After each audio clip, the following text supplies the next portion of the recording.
Samoa, l'un des 16 pays de l'Océanie, avec ses plages, comme ici à Lefaga Beach, s'apprête à écrire à sa manière l'histoire du partenariat entre, d'une part, les 79 pays de l'Organisation des États de l'Afrique, des Caraïbes et du Pacifique, et, d'autre part, l'Union européenne et ses États membres. Apia, la capitale des îles Samoa, s'est déjà mise aux couleurs de l'événement historique attendu ce 15 novembre.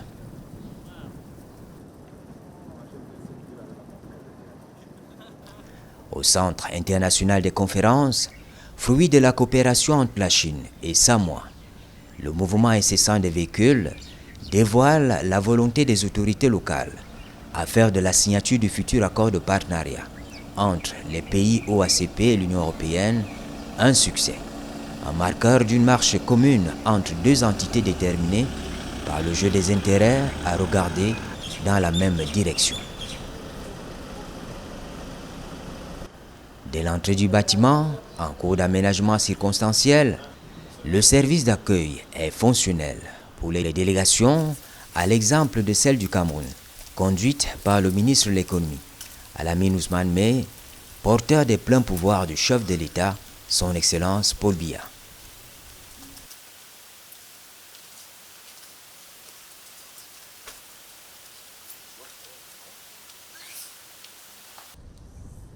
À l'intérieur de la salle des conférences, les préparatifs s'intensifient. Tous les détails protocolaires sont pris en compte. Les outils de captation du son et de l'image sont installés.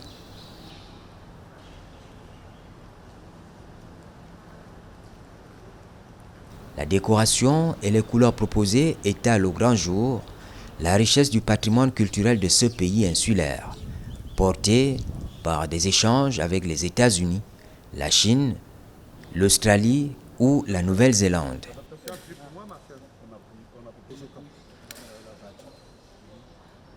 Cette salle, habillée aux couleurs d'une grande manifestation publique locale, est supposée servir de cadre à la signature de l'accord historique du partenariat entre les pays d'Europe, de l'Afrique, des Caraïbes et du Pacifique.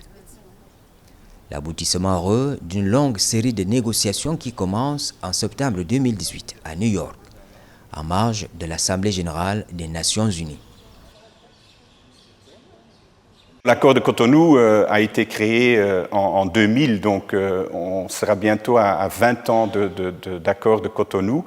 Donc la question qui se pose est, est-ce qu'il faut continuer encore 20 ans avec ce type de coopération? Nous avons vu avec les grands changements au niveau mondial, au niveau de l'Union européenne, au niveau des ACP, que 2 des 3 piliers, en effet, ne sont plus là. Donc ce qui reste, c'est un pilier substantiel d'aide internationale, un fonds de plus de 30 milliards d'euros qui porte sur 6 ou 7 ans, la période 2014-2020.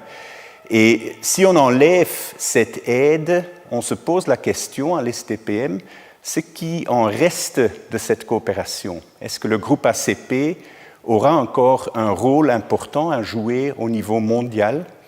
Est-ce que l'Europe peut vraiment défendre ses intérêts politiques, ses intérêts d'action extérieure avec le groupe ACP, tout en sachant que ce groupe, à ce moment-ci, a très très peu de valeur politique. On ne peut pas mettre une pression sur des pays en développement pour réformer leur système d'État, pour réformer leur politique en matière de droits de l'homme, démocratisation et gouvernance, avec de l'aide, avec uniquement de l'aide. Ces pays ont des choix à ce moment-ci. Ils peuvent parfaitement se tourner vers la Chine, vers d'autres pays qui sont actifs au niveau mondial, notamment en Afrique. Et donc les alternatives sont là. Et l'importance de l'aide et de la conditionnalité liée à l'octroi de l'aide est devenue beaucoup plus limitée que dans les années 70, les années 80 et autres. Il y a tout d'abord des pays dans l'Union européenne, notamment l'Allemagne et les pays nordiques et quelques autres pays, qui veulent en finir avec cet accord, qui ne veulent plus continuer avec un groupe ACP, qui disent, bon, il y a plus de traction politique avec les organisations régionales, il faut travailler avec ces organisations qui ont vraiment une traction politique, Mais il y en a d'autres, notamment la France, le Portugal, l'Italie, l'Espagne et d'autres, qui défendent le groupe ACP et qui sont convaincus que ce groupe a encore une plus-value, une valeur ajoutée. Donc la question qui se pose est-ce qu'un tel chapeau ACP a encore du sens et est-ce que ça ne complique pas la vie des régions, hein? Comment est-ce qu'on trouvera la meilleure complémentarité entre les ACP, le groupe ACP et les régions? Est-ce qu'il n'y aura pas beaucoup de chevauchements, double emploi, beaucoup de questions institutionnelles qui se posent à cet égard?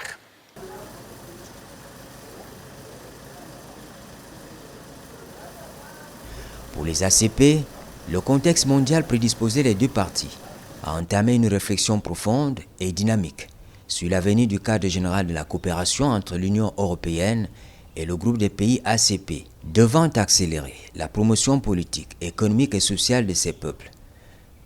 La bonne gouvernance, l'éradication, la pauvreté, la promotion des échanges, le développement durable et l'intégration équitable dans l'économie mondiale. Les enjeux ont changé. Parce que les enjeux ont changé, parce que le monde est en pleine mutation, parce que les faits et les réalités du monde ont remis en cause tout l'accord de Cotonou. Aujourd'hui, par exemple, en parlant seulement du continent africain, j'en parle parce que je suis africain et puis l'Afrique est quand même le continent le plus important des ACP. Aujourd'hui, nous avons une zone de libre-échange continentale, ce qui n'existait pas avant. Et entre-temps, il y a eu des accords de partenariat économique que l'Union européenne a demandé. Il y a seulement quelques pays qui ont signé. Donc aujourd'hui, ces enjeux sur le plan commercial, des enjeux sur le plan de la migration, le nombre d'Africains qui meurent dans les océans pour arriver en Europe, sont tels qu'il faut forcément que cet accord soit un accord beaucoup plus fort et qui essaie de résoudre les problèmes du continent. Nous avions les questions liées à la paix et à la sécurité, qui sont beaucoup plus importants aujourd'hui qu'il y a quelques années. Donc je crois que les enjeux de ces négociations sont d'une importance capitale parce que l'Europe n'a pas le choix, comme les autres pays ACP, de revoir les mécanismes de fonctionnement de la coopération, les mécanismes de l'aide qui lient les pays ACP et l'Europe. De part et d'autre, l'accord à renouveler doit assurer le maintien et la consolidation des acquis de Cotonou dans un cadre de négociation et un engagement unique et se fonder sur l'égalité, le respect mutuel, l'inclusivité du processus de développement et son appropriation par les parties, ainsi que le dialogue politique et économique. Cet accord est un accord qui vient renforcer en termes généraux, mais qui sera signé en termes de 3 protocoles. À l'intérieur de cet accord, il y a 3 protocoles. Un protocole pour la région du Pacifique, un protocole pour l'Afrique et un protocole pour les Caraïbes. Donc, dans ce protocole, il y a la spécificité de chaque région. Alors, maintenant, qu'est-ce que est vraiment un changement fondamental dans cet accord? C'est que, comme vous savez, dans l'accord de Cotonou, la plupart de cette coopération a été financée par le FED.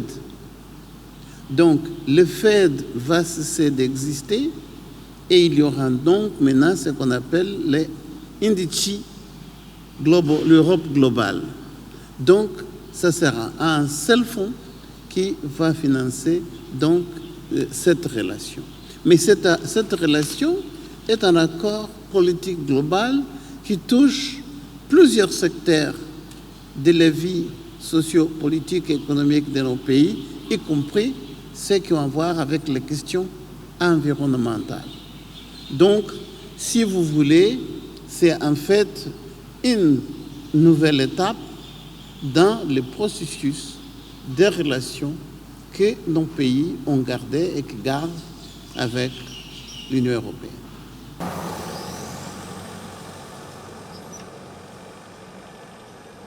À Apia, le groupe ACP, acteur international ayant des tentacules étalés sur 3 continents, composé de 3 régions d'une importance géostratégique particulière, et l'Union européenne, sensible aux questions de l'environnement, la pauvreté, de la migration au terrorisme, les deux regroupements vont matérialiser un acte qui, d'un commun accord, fixera pendant les 20 prochaines années le cadre légal de toutes les opérations intégrant le domaine de la coopération.